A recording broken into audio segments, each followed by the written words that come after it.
In the last video, I told you the truth about schema markup. It works for Google, AI mode, and it does almost nothing for ChatGPT, Perplexity, or Copilot.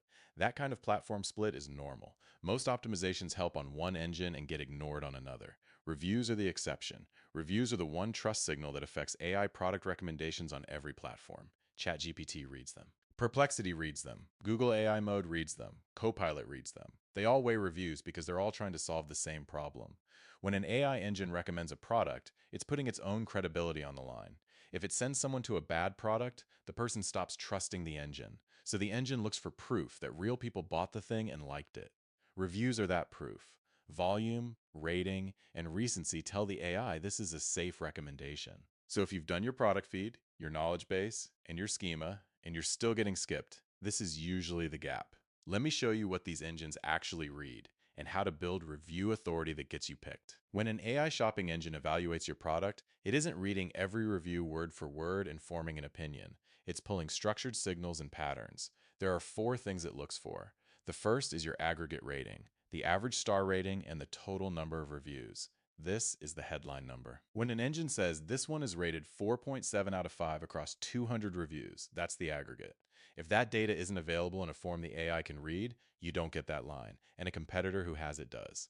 The second is review volume relative to your category. 20 reviews might be strong for a niche, high-ticket product, and weak for a phone case. The engines have a sense of what normal looks like in a category, and they reward products that clear the bar. The third is recency. A product with reviews from this month reads as currently good. A product whose newest review is from 2 years ago reads as stale or discontinued, even if you still sell it. AI engines lean toward fresh signals because the web is full of dead listings and they're trying not to recommend one. The fourth is consistency across sources. If your product is rated well on your own site, and also on Google, and also on a third-party review platform, that agreement builds confidence. If you have 5 stars on your site and nothing anywhere else, the AI has only your word for it, and it weights that less. So review authority isn't one number. It's a rating, backed by volume, kept fresh, and confirmed in more than one place. The rest of this video is how to build each of those. There are 2 kinds of reviews, and they do 2 different jobs for AI. On-site reviews are the reviews on your own product pages, usually through an app like Judge.me, Stamped, Looks, or Okendo. These feed the rating and review count that show up on your page and in your schema. They're under your control. You collect them, they display on your store, and the AI reads them when it crawls your product pages. Off-site reviews are reviews that live somewhere other than your store. Google reviews, reviews on marketplaces, reviews on industry-specific platforms, mentions in articles and roundups. These matter because the AI sees them as independent. You don't fully control them, which is exactly why an engine trusts them more.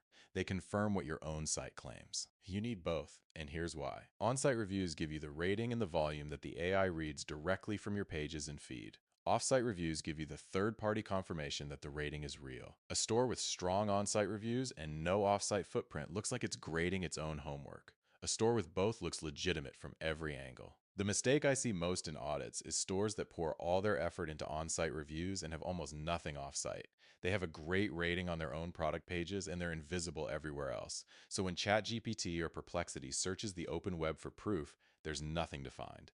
The on-site rating alone doesn't carry the recommendation. The fix is to build both deliberately. Keep collecting on-site reviews through your app, and at the same time, build a presence on the off-site platforms that matter for your category, which we'll get to in Chapter 6. People obsess over star rating, and rating matters, but it's not the lever most stores are missing. The levers are volume, recency, and velocity. Let me define each and tell you which to focus on. Volume is your total review count. More reviews give the AI more confidence that the rating is real and not a few friends and family. There's a threshold effect here. Going from 3 reviews to 30 changes how the AI reads you far more than going from 300 to 330. If a product has very few reviews, getting it past that early threshold is the highest impact thing you can do. Recency is how fresh your newest reviews are. This is the one most stores ignore completely. They had a burst of reviews 2 years ago and nothing since. To an AI engine, that product looks like it might not even be sold anymore. A steady trickle of recent reviews keeps the product reading as alive and currently good. Velocity is the rate at which new reviews come in.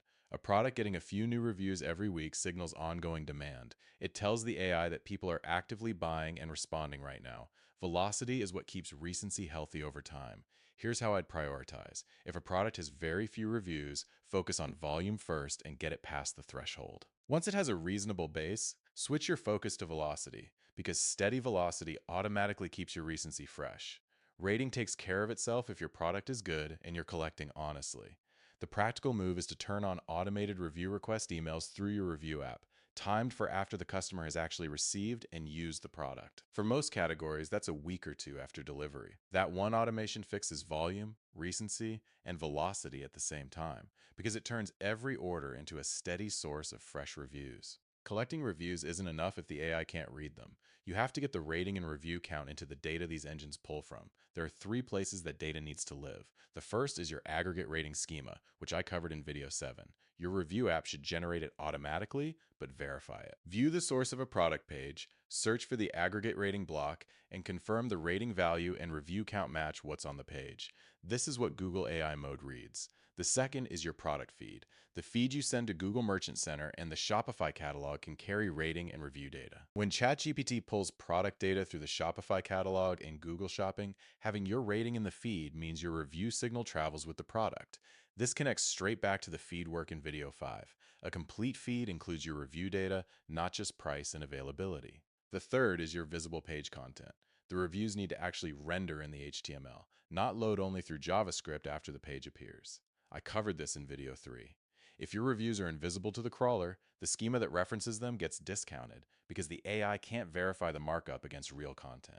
So the checklist is simple. Reviews visible in the HTML. Aggregate rating schema matching that content. Review data flowing through your product feed. Get those three lined up and your rating shows up wherever the AI looks. Offsite review authority comes down to being present on the platforms the AI already trusts for your category.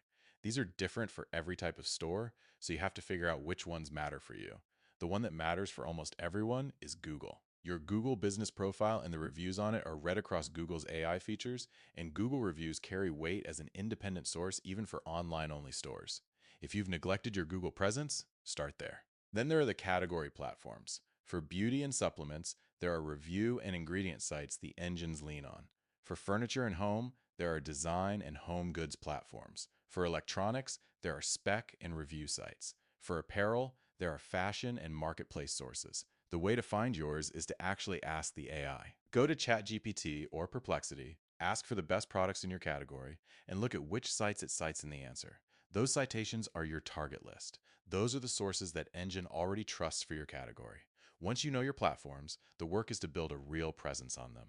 Claim your profiles. Get genuine reviews there. Make sure your brand information is accurate and consistent with your website. The goal is that when an AI engine searches the open web to confirm whether your product is any good, it finds agreement across several of the exact sources it already respects. I'm not talking about buying reviews or gaming anything. The engines are getting good at detecting fake review patterns, and a flood of suspicious reviews can hurt you. This is about earning real reviews in the places that count and making sure they're findable. Let me run through the review mistakes I find most often in AI commerce audits, because avoiding these is half the battle. The first is reviews that only load through JavaScript. The rating looks great in your browser, but the crawler sees an empty page. Your review app needs to render at least some review content in the initial HTML. The second is a rating and review count in your schema that doesn't match what's on the page. Google flags that mismatch as a data quality issue and trusts your markup less. Keep them in sync. The third is dead recency. A great rating from 2 years ago with nothing since. The product reads as stale. Turn on automated review requests so fresh reviews keep coming. The fourth is all on site, nothing off site. We covered this. You look like you're grading your own homework. Build a real presence on the third-party sites your category's AI trusts. The fifth is review data missing from the product feed. Your rating lives on your page but never travels into the catalog that ChatGPT and Google Shopping read. Get it into the feed. The sixth is suppressing or hiding negative reviews so aggressively that you end up with a suspicious wall of 5 stars and nothing else. A perfect rating with no variation can read as fake. A strong rating with a few honest critical reviews reads as real, and real is what gets recommended. Fix these 6 and your review authority will be ahead of almost every competitor in your category, because most stores are making at least 3 of them right now. Let me put this in the priority stack we've built across the series. Product feed first, because it affects every platform. Knowledge base second, same reason. Schema third. for Google. Review authority belongs right up near the top with the feed and the knowledge base, because like those two, it works on every platform. If I'm being precise about it, the order for a store starting from scratch is product feed, then knowledge base, then review authority, then schema. Reviews rank above schema because reviews move all four engines and schema only moves one. The reason I saved reviews for video 8 isn't that they're lower priority. It's that review authority is the bridge between your on-site optimization and your off-site presence.